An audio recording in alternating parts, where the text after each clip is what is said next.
بسم اللہ الرحمن الرحیم۔ قرآن کریم نے جہاں یتیم کا مال کھانے کو بہت بڑا جرم قرار دیا ہے، اس پر تو کئی بار بیان ہو چکا۔ ان الذین یأکلون اموال الیتامی ظلما انما یأکلون فی بطونہم نارا، جو لوگ یتیم کا مال کھاتے ہیں وہ اپنے پیٹ میں جہنم کی آگ بھر رہے ہیں۔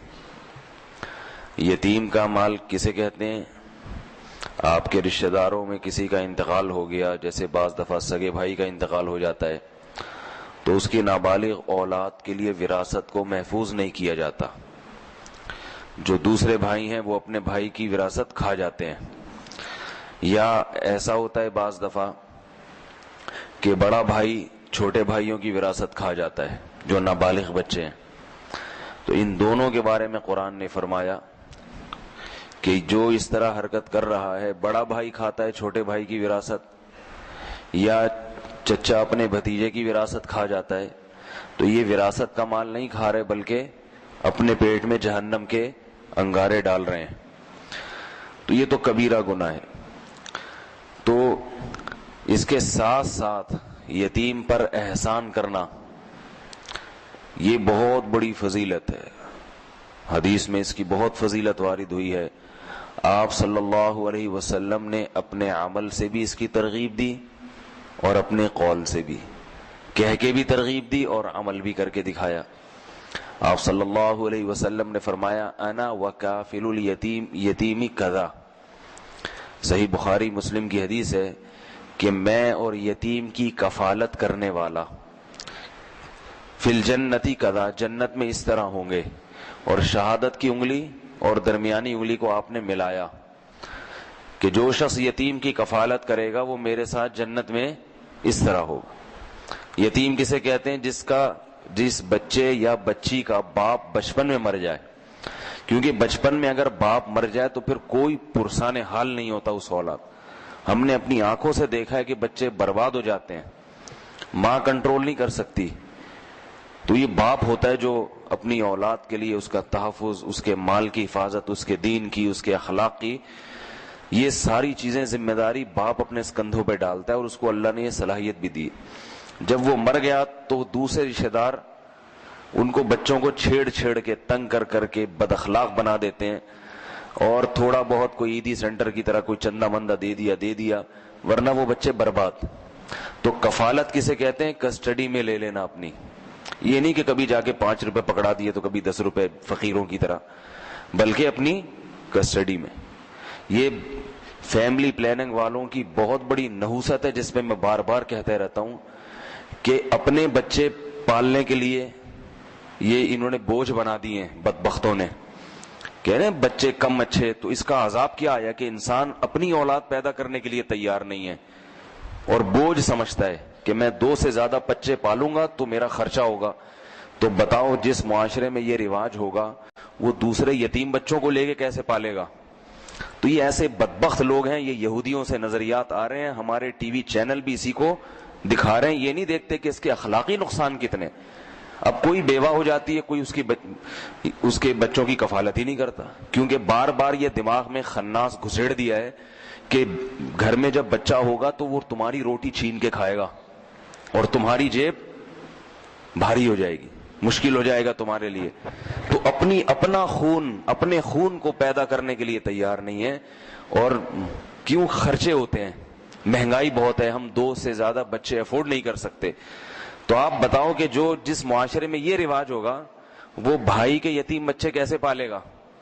کتنے موتیں آج کل ہو رہی ہیں، جوان موتیں ہو جاتی ہیں، سگا بھائی مر گیا ایکسیڈنٹ میں، قتل ہو گیا، گولی لگ گئی، یا کوئی اٹیک ہو گیا، اب اس کے چھوٹے چھوٹے بچے در بدر ٹھوکریں کھاتے ہوتے، ہم خود اپنی آنکھوں سے دیکھ رہے ہیں۔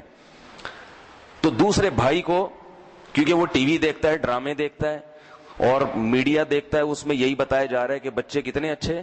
2۔ جب اپنے بچے 2 اچھے تو غیر کے 3-4 لے کے پالنا، یہ تو اور اپنے پاؤں پہ کلاڑا ہو گیا، نہیں ہو گیا؟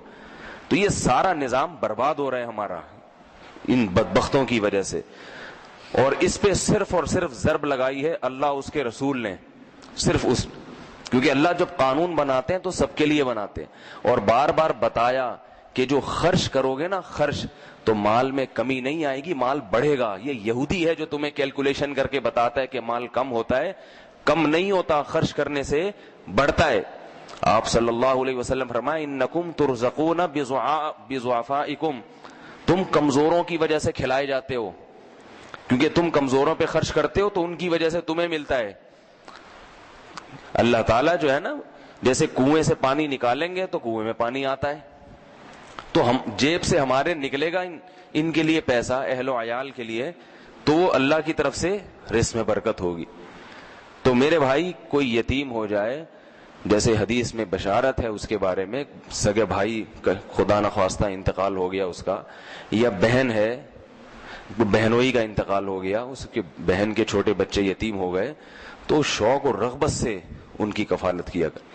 زیادہ بچے ہیں تو چلو ایک دو بچہ لے کے پال لو، ٹھیک ہے نا، اب اتنا حوصلہ نہیں، اتنا توکل نہیں، ایک اپنی کسٹڈی میں، بھائی یہ بچہ آج سے میرا ہو گیا، ٹھیک ہے نا، اب یہ میرے بچوں کی طرح ہے. تھوڑا سا ظرف پیدا کریں. قرآن نے کیسے عجیب الفاظ ہیں، فرمایا وَلْيَخْشَ الَّذِينَ لَوْ تَرَكُوا مِنْ خَلْفِهِمْ ذُرِّيَّةً ضِعَافًا خَافُوا عَلَيْهِمْ. فرمایا دیکھو کہ تمہارے بھی چھوٹے بچے ہیں، تمہارے بھی اولاد ہے، اگر تم مر گئے، تم آج مر جاؤ، تو کیا تم چاہو گے کہ تمہارے رشتے دار اس اولاد کو ایسے ہی چھوڑ دیں؟ تم چاہو گے؟ اور چندے لے لے کے بھیک زکات فطرانے جمع کرتے رہے ان کے لیے، یہ چاہو گے؟ یا تم یہ چاہو گے جیسے میں مر جاؤں تو میرے رشتے دار میرے ان بچوں کو ایسی عزت دیں جیسے میں دنیا میں دے رہا تھا؟ تو جب تم یہ چاہتے ہو تو اگر تمہارے قریبوں میں سے کوئی مر جائے اور تمہارے کوئی بچہ یتیم ہو جائے تو تم اس کو بھی باپ کی کمی محسوس نہ ہونے دو. سمجھ میں آ رہی ہے بھائی بات کہ نہیں آ رہی؟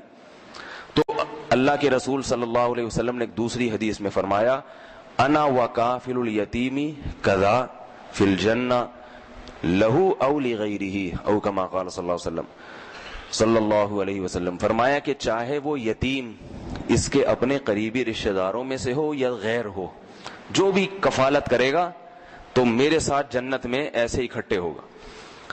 اور رشتہ دار یتیم کی جو کفالت ہے یہ ڈبل ثواب ہے. ایک تو صلہ رحمی ہے، رشتہ داری جڑتی ہے اس سے.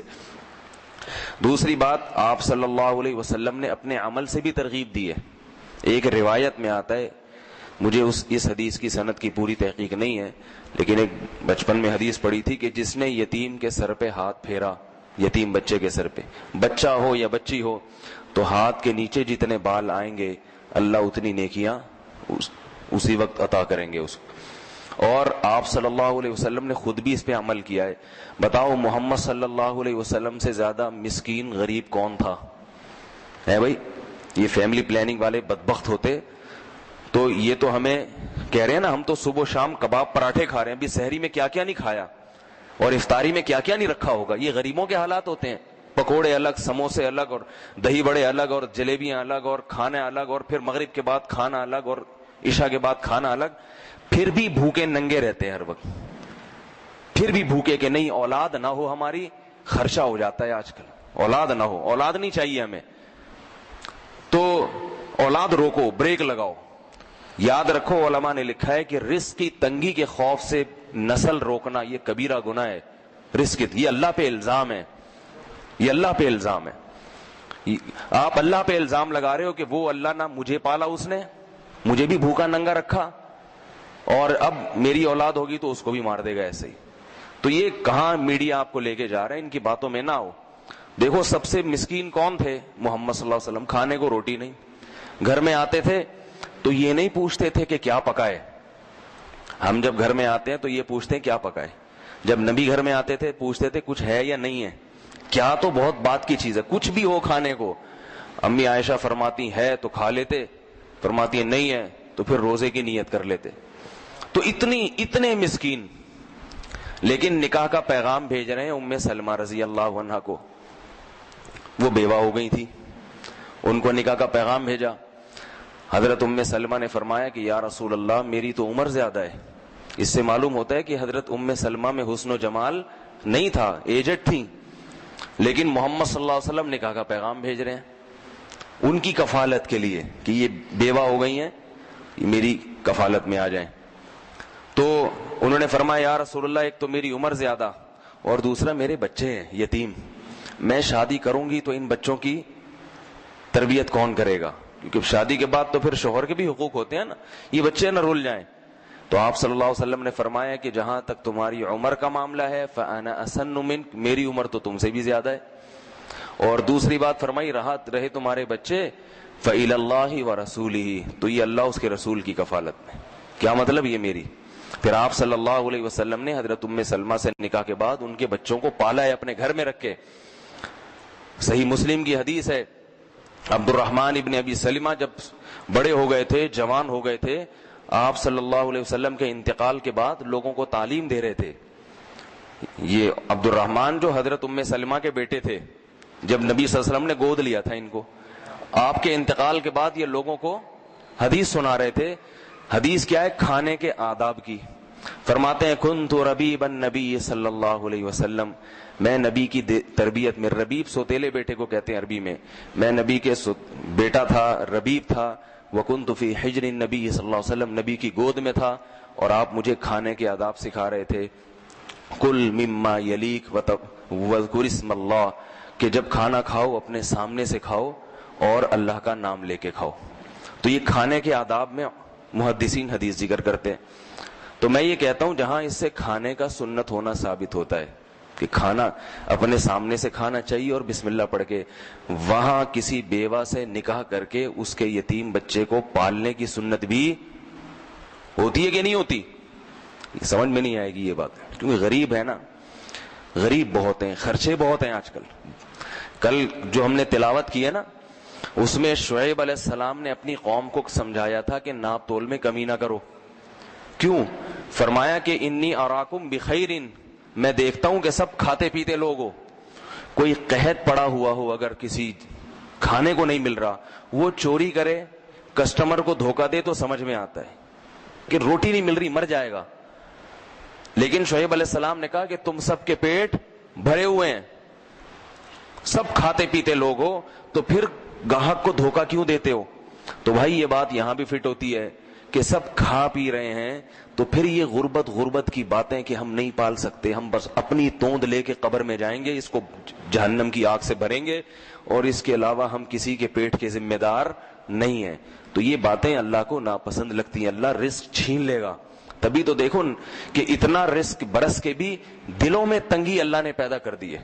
جیسے اللہ نے یہود کے بارے میں فرمایا نا کہ ان کے دلوں کو اللہ نے ہاتھ کو باندھ دیا ہے، اتنے کروڑ پتی ہو کے بھی اپنے آپ کو غریب سمجھتے ہیں اور خرچ نہیں کرتے، تو یہ دل کا غنا اللہ چھینتے جا رہے ہیں۔